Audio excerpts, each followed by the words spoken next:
News follow అయ్యే వాళ్ళందరికీ తెలిసే ఉంటుంది. ఆమ్ ఆద్మీ పార్టీలో గ్రేటెస్ట్ లీడర్ అయిన రాఘవ్ చెడ్డా ఇంకా 6 ఎంపీస్ బీజేపీ పార్టీలోకి మూవ్ అయ్యారు అని చెప్పేసి ఇది ఇండియన్ పాలిటిక్స్లోనే బిగ్గెస్ట్ షాకింగ్ న్యూస్ అనమాట.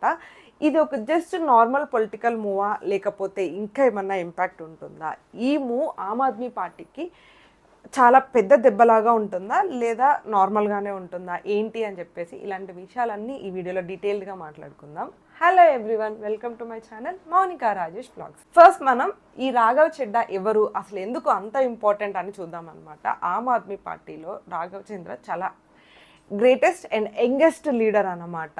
అరవింద్ కేజ్రీవాల్ టీంలో చాలా యాక్టివ్ మెంబరు. ఈయన పాలసీ, ఫినాన్స్, మీడియా ఇలా అన్ని ఏరియాస్లో కూడా చాలా యాక్టివ్గా ఉంటారు. సింపుల్గా చెప్పాలి అంటే future face of Aam Aadmi Party లాగా చూస్తారనమాట ఈయనని. సో అయితే ఇలా జరగడానికి 3 మెయిన్ రీజన్స్ ఉండొచ్చు అనమాట.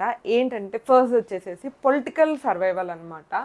పాలిటిక్స్లో బిగ్గెస్ట్ రూల్ ఏంటంటే ఎప్పుడు కూడా పవర్లో ఉండాలి. సో అందుకని చెప్పేసి అపోజిషన్ పార్టీలో ఉన్న లీడర్స్ అందరూ ఏం చేస్తారంటే వాళ్ళ ఫ్యూచర్ని సెక్యూర్ చేసుకోవడం కోసం రూలింగ్ పార్టీకి మూవ్ అవుతూ ఉంటారు. ఇంటర్నల్ ఇష్యూస్ అనమాట. పార్టీ లోపల కూడా ప్రాబ్లమ్స్ ఉండొచ్చు. ఎవరైనా పార్టీ వదిలేసి వెళ్తున్నారంటే వాళ్ళకి డెసిషన్ మేకింగ్లో కానీ లేదా డిసగ్రిమెంట్స్, ఫైట్స్, ఇంటర్నల్ ఫైట్స్ ఇలా చాలా ఉండొచ్చు. దానితో పాటు టికెట్ ఇష్యూస్ కానీ, లీడర్షిప్ ఇష్యూస్ కానీ, లేకపోతే ఫ్యూచర్ మీద సెక్యూరిటీ లేకపోవడం, ఇలాంటివి చాలా రీజన్స్ ఇలా ఏదైతే ఒక పార్టీలోంచి ఇంకొక పార్టీలోకి మూవ్ అవ్వడానికి రీజన్స్ అవుతూ ఉండొచ్చు.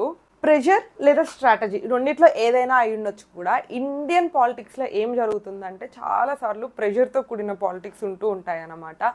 కొన్నిసార్లు సిబిఐ, ఈడీ పాలిటిక్స్ అని చెప్పేసి లైక్ ఆ కేసెస్ వల్ల ప్రెషర్ ఉండడము, లేదా రూలింగ్ పార్టీలో ఉంటే కొంచెం సేఫ్గా ఉంటాము అని ఇలాంటి థింగ్స్ కూడా కొంచెం మేజర్ రోల్ ప్లే చేస్తూ ఉంటాయి. అయితే ఇప్పుడు ఇలా ఇంతమంది ఎంపీస్ వేరే పార్టీలోకి వెళ్ళడం ఆమ్ ఆద్మీ పార్టీకి ఎఫెక్ట్ అవుతుందా, లైక్ దెబ్బ ఉంటుందా లేదా అంటే షార్ట్ టర్మ్లో చెప్పాలి అంటే ఎస్, ఇంపాక్ట్ ఉంటుందన్నమాట. లైక్ పబ్లిక్లో రిప్యుటేషన్ తగ్గిపోతూ ఉంటుంది. అపోజిషన్ పార్టీస్ అన్నీ కూడా లైక్ పార్టీ వీక్ అయిపోయింది అని అంటూ ఉంటారనమాట. సో దీనివల్ల ఖచ్చితంగా ఇంపాక్ట్ ఉంటుంది. కానీ లాంగ్ టర్మ్లో అది పార్టీ మీద డిపెండ్ అయి ఉంటుందన్నమాట. సపోజ్ ఇప్పుడు కేజ్రీవాల్ గారు మళ్ళీ ఒక స్ట్రాంగ్ టీమ్ రీబిల్డ్ చేసుకొని జనాలకి లేదు పార్టీ ఇంకా అలాగనే ఉండింది అని ఒక ఇంపాక్ట్ క్రియేట్ చేయగలిగితే లాంగ్ టర్మ్లో పెద్దగా ఎఫెక్ట్ అవ్వకపోవచ్చు. సో రియాలిటీ ఏంటంటే పొలిటికల్ హిస్టరీలో చాలా పార్టీస్ ఇలా లీడర్స్ వేరే పార్టీకి షిఫ్ట్ అయినప్పటికీ కూడా సర్వైవ్ అయ్యాయి అని అనమాట. సో ఒక్క ఇన్సిడెంట్ని బేస్ చేసుకొని పార్టీకి దెబ్బ ఉంటుంది ఖచ్చితంగా అని చెప్పలేమన్నమాట. మనం ఇప్పుడు ఇంతమంది ఎంపీస్ బీజేపీ పార్టీకి మూవ్ అయ్యారంటే ఖచ్చితంగా వాళ్ళకి ఏదో ఒక బెనిఫిట్స్ ఉంటాయి కదా. సో ఆ బెనిఫిట్ ఏంటో చూసే ముందు మీరు వీడియోలో ఎక్కడి వరకు వచ్చారంటే హోప్ మీకు వీడియో నచ్చుతుంది అని అనుకుంటున్నాను. వీడియో నచ్చితే లైక్ చేయండి. మీరు లైక్ చేయగానే హైప్ ఆప్షన్ వస్తుంది అనమాట. మీరు వీడియోని హైప్ చేస్తే ఇంకొంచెం ఎక్కువ మందికి రీచ్ వెళ్తుంది. సో దట్ అది నాకు మోటివేటింగ్గా ఉంటుంది. ఎస్, ఖచ్చితంగా ఇంతమంది ఎంపీస్ మన అపోజిషన్ పార్టీ నుంచి మన పార్టీకి వస్తున్నారు అంటే ఖచ్చితంగా ఏ పార్టీకైనా కూడా బెనిఫిట్స్ ఉంటాయి. అదే వేలో ఇప్పుడు బీజేపీకి కూడా బెనిఫిట్స్ ఉంటాయి అన్నమాట. బీజేపీ యాక్చువల్గా అడ్వాంటేజెస్ ఏంటంటే అపోజిషన్ పార్టీలో ఉన్న స్ట్రాంగ్ లీడర్స్ని అట్రాక్ట్ చేయడము. సో అది ఏంటంటే పబ్లిక్లో ఒక మంచి స్ట్రాంగ్ లీడర్స్ ఉన్నారు పార్టీలో అనే ఒక ఇమేజ్ని క్రియేట్ చేస్తుంది అనమాట. వీళ్ళ పొలిటికల్ ఇమేజ్ని ఇంప్రూవ్ చేసుకోవడంతో పాటు అపోజిషన్ పార్టీస్ యొక్క ఇమేజ్ని తగ్గించడం అని అనుకోవచ్చు. లైక్ వాళ్ళని వీక్ చేయడం కూడా ఒక స్ట్రాటజీ. సో ఇది చాలా స్ట్రాటజిక్ మూవ్ అని అనుకోవచ్చు. సో సింపుల్గా చెప్పాలి అంటే ఇండియన్ పొలిటికల్ పార్టీస్లో లీడర్స్ ఇలా మూవ్ అవ్వడం చాలా కామన్. సో ఫస్ట్ టైం చాలా షాకింగ్గా అనిపిస్తుంది, కానీ ఇది సెట్ బ్యాక్ చేసుకోవడం చాలా ఈజీ.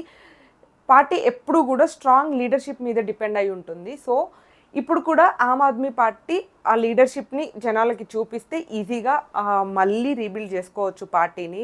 కొత్త లీడర్స్కి, యంగ్ లీడర్స్కి ఛాన్స్ ఇచ్చి వాళ్ళంటూ ఏంటో ప్రూవ్ చేసుకుంటే మళ్ళీ సెట్ అవ్వడం అంత పెద్ద ప్రాబ్లం ఏమీ కాదు. కానీ దీనికి నెగిటివ్గా రియాక్ట్ అవుతే మాత్రం కొంచెం సెట్ బ్యాక్ అవ్వడం కష్టం అవ్వచ్చు.